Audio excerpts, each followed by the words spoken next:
Hi, I'm Mike Franzone, and thank you for watching today. Democracy dead in Canada, and it could happen here. Weak people with power can become tyrants. We see that in President Trudeau of Canada. We see it in basement Biden here in America. We saw it in Hitler. If you look at the history of Hitler, and people were kind of surprised and shocked where he came from and how he became the dictator of Germany. He was a hoodlum, a lowlife, and nobody at first. But weak people with power can become dictators, can become tyrants. So, what happened to peaceful Canada? What happened to the Canada of love and flowers and bouquets? But what happened to Canada did not happen overnight. Since Trudeau, the woke Trudeau, became president, there's been a very slow progress toward the cancel culture, wokeism, and a slow walk of fascism and authoritarianism. In the last couple 3 years, it's just kind of picked up speed. What's very sad, people like Trudeau and Biden and tyrants around the world have used COVID-19 as an excuse to bludgeon the populace, as an excuse for lockdowns, rigging elections, crashing the middle class, humbling the people, taking complete control of people. In Tucker Carlson's opinion piece on Fox News, it's entitled this: What Happened to Truckers in Canada Reveals the Future of the United States. Well written, insightful, shocking, and scary. I will put a link to that opinion piece at the end of this article. I want to kind of peruse this article. I want to bring out some high points. I want to make some personal comments. And again, I'll put that link here to the bottom because we've got to find out what's going on here. But the last part scares me. It could happen here in the United States. And don't be so ignorant to think that this kind of dictatorship, this kind of authoritarianism that Justin Trudeau has put upon the people of Canada, don't think that it could not happen here, because it could. He starts the article with this: You have to feel a little bad for the many heads of Western democracies. For them, the end of the coronavirus pandemic is really the worst thing they can imagine. Why? And he says, put yourself in their position. For 2 years, you wielded this unprecedented power over your country. You told the citizens where they can work, where they could shop and worship, and whether they could go outside or not. You controlled what they wear. You decided how their children will be educated, what drugs they must put into their bodies. For a person with no useful skills and limited job prospects in the real economy, and that describes all of them, it's been an extraordinary experience. No Democratic leader in history has ever been this powerful, and as powerful as you are right now. You're like a god, he says to them. Each morning you wake up and survey your creation, and you revel in your omnipotence. You can hardly believe how far you've come, and the last thing you want is for all of it to end. But as he goes on in the article, it is ending. The virus that gave you these powers is in retreat. It's no longer a public health emergency. The vaccine you promised would be a panacea didn't work. It didn't work in the ways that you pledged it would, that you told everybody it would. And we come back now, 2 years later, we understand they didn't know what they were talking about. They didn't stop infection or transmission. Now, you've done your best to hide the fact, i.e., CDC, but everybody knows it. So for you, the jig is up. The ball is over. It's almost midnight. And just a few hours from now, you will once again, he says, once again be merely a scullery maid. You'll be taking orders from your citizens rather than giving them, and the thought of that sends you into a panic. Well said. So again, he asks the question, what do you do next? How can you make this moment last forever? Well, what you do is have to find an emergency. You've got to create a new emergency.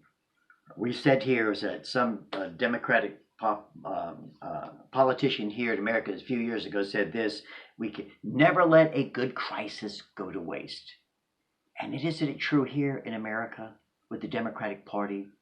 They want that pandemic to keep going because it gives them every excuse to not only rig elections, but to keep people in perpetual lockdown and to keep little kids masked up, even though we know that's the least population to get the COVID virus. But we're going to keep mask on those little kids so we can control the little ones.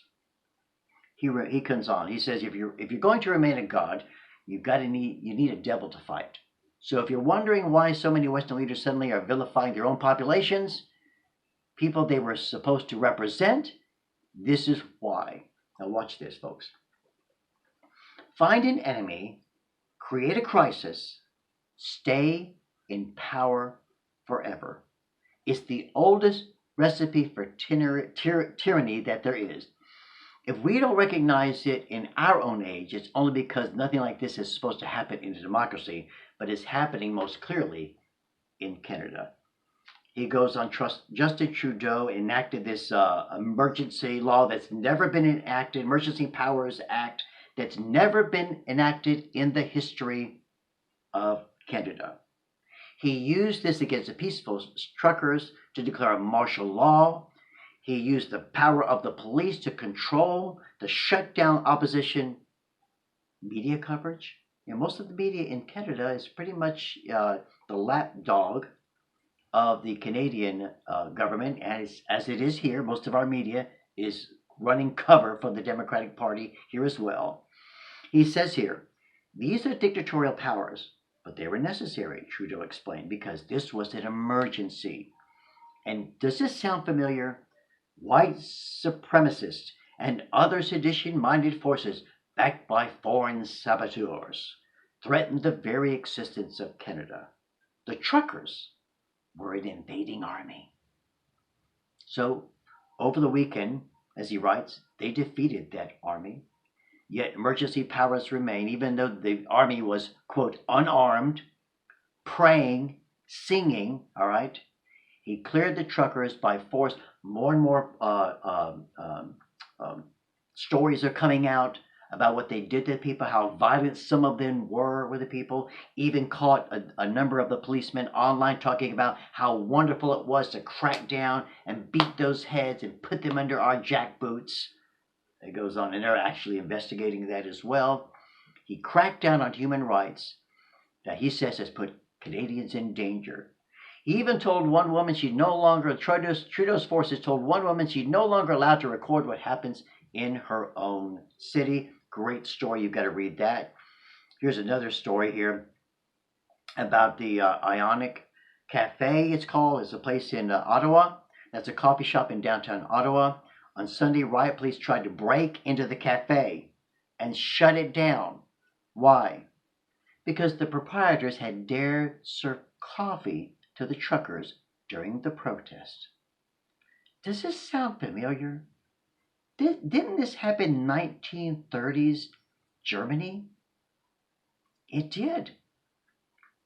Under Justin Trudeau, that was now a crime. A crime to give free coffee to truckers. That is a crime during the protest. And it goes on, and you got to read that story, detailed story. How about the elderly woman who was trampled by a horse, all right? The Canadian government has confirmed that those texts are real. That's the text that they were celebrating. They were celebrating the trampling of the woman. They were celebrating, all right, the force that they use. These are police celebrating the force that they use to clamp down on these horrible, right, racists, right? Another video that maybe you can see this on there. I've seen it already, where a man who was basically, they got him out of his car. He peacefully sat down, put his arms behind his back, and they kneed him again for no reason, again and again. He wasn't resisting. They kneed him again and again and again and again. And the man who shot the footage of it, David Paisley, they arrested him, seized his camera equipment that he used to shoot, $5,000 worth. Now, is this we're not talking about the Soviet Union. We're not talking about communist China. We're talking about Canada, a Western democracy. He talks more here about the brutality, and the new police chief, by the way, is promising more brutality. He's the interim police chief because the other Ottawa police chief resigned because he doesn't want to be part of this brutality. On Saturday, Ottawa's new police chief promised to hunt down the regime's enemies, no matter where they are, in the coming months. Watch. And to ruin them financially. Financially. He said this. So I will stand here today. This is the Ottawa police chief, the new one. The other one resigned. So I will stand here today again and say this demonstration is over. Go home. If you don't go home, we will remove you from the streets. If you're involved in this protest, we will actively look to identify you, follow up with financial sanctions and criminal charges. Absolutely. Listen to this. What does that mean exactly? Last night, Justin Trudeau's government announced that it also is going after anyone who directly or indirectly participated in the protest. According to Mark Strahl, who is a member of Canada's Parliament, the Dragnet has ensnared one of his constituents, a woman. Listen to this story. A woman called Brianne. Her crime? She donated $50 to the truckers. In response, her bank account has now been frozen. Who is Brianne? A single mom from Chilliwack, working a minimum wage job. She now has no money at all. So under Trudeau's new order, she won't simply lose access to her bank account. She will lose access to credit unions, to co-ops, to trust, and loan providers. This is the height of a dictatorship. This is the height of tyranny. This is as bad as it gets. This is what the collapse of democracy looks like. It's not simply beating people in the streets. It's making it impossible for them to live because you steal their money. You award yourself the power to control every dollar in your country. And where does that power come from? From the self-appointed power that Justin Trudeau now has. And you prevent anyone from speaking out against you. So he's not only targeting people who park their trucks in Ottawa, he's crushing anyone who supports them. He's going after their employers.